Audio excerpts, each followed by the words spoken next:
Welcome back to Ketorific Journey. I'm Mike.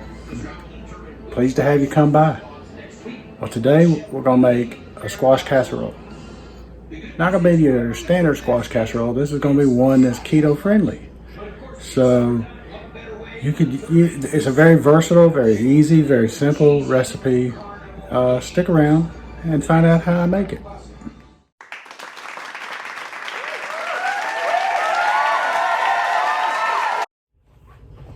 So what I've done is I've cut up 3 large squash and cooked them.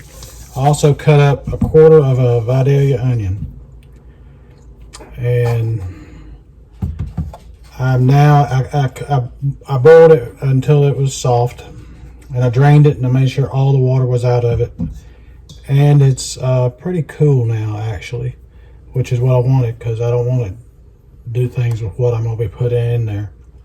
So now what I'm going to do is season it with some salt.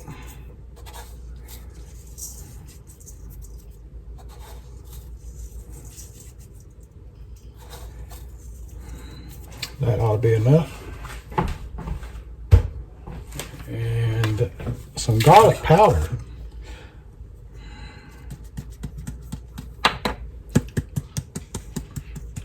Now you can season it ever how you like, to your liking, I should say.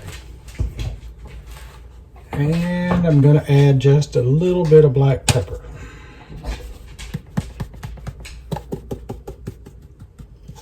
And that's all. That's all. So I'm not going to put onion powder because I've got onion in it. And now I'll get my rubber stick and I'll stir this up. Get it good and incorporated.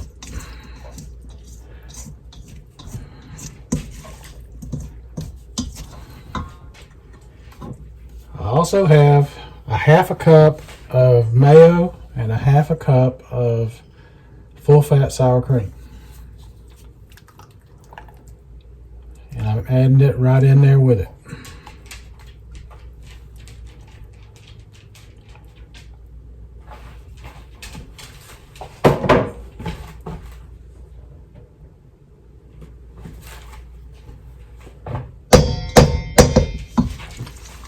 And we're going to stir this up in it. Get it all incorporated in it.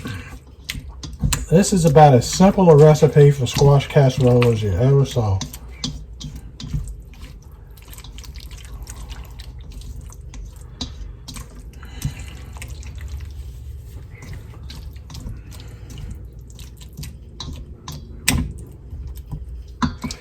Okay. And I didn't get the cheese out, so I'll be right back. Okay, so I'm going to add some shredded cheese in it. I'm using the Kirkland Sharp Cheddar. It's already shredded because I don't have any blocks of cheese right now. And so that's why I'm doing that.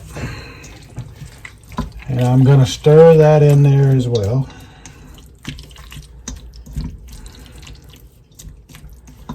And see how we're doing. But that's the consistency right there that you want. Now you can add more to this if you like, more squash. Now I'm going to get a spoon.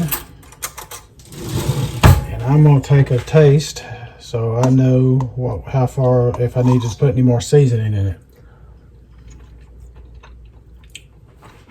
That's pretty good. But it does need just a touch more garlic powder. I just got to figure out where I put it. I found it. It hid it from me, but I found it. And I probably should put just a touch more salt. I thought I had enough. But I did not.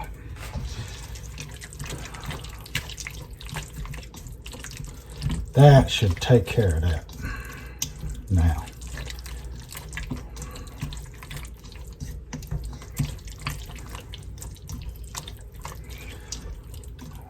All right. She is good and stirred. Now, I'm taking this to somebody. It's not going to be eaten here. And I want to put it in this aluminium pan. I'm taking it to my mother-in-law's house.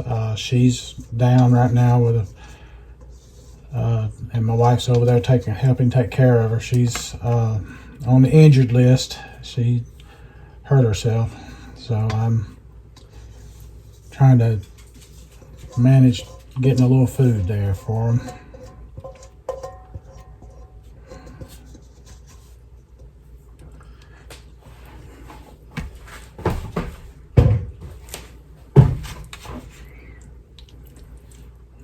This is at a thin layer now in here. It's not thick. It won't take but about 30 minutes in the oven to cook when you do. Or basically check it. I cook it at 350 until it's bubbly. In this shallow pan, it'll probably take about 30 minutes. I think. I'm not positive. So we got one more thing to put on top, and I'm gonna get it. So since we keto, we don't do crackers. So we can't put the Ritz crackers on top.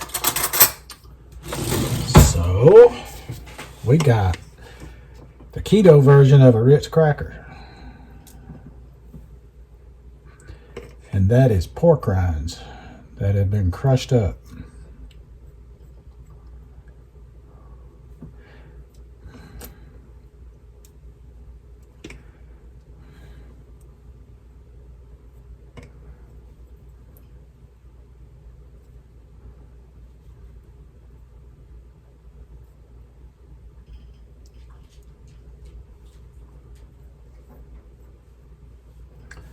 Let me get this all spread out.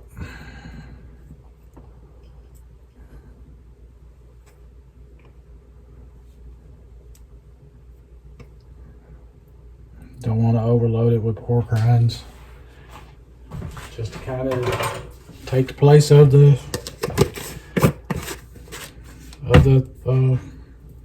Ritz crackers that goes on top. So there you have it. It's ready to put tinfoil on. I'll take it over there, and then they can put it in the oven and cook it at 350 for about 30 minutes or until it bubbles. It may take less. Probably not, but it might, so you want to keep an eye on it. And this is it. That's it. The longest part of it was waiting on the squash to boil. You can do this same recipe with zucchini. I've done it with cauliflower, done it with broccoli.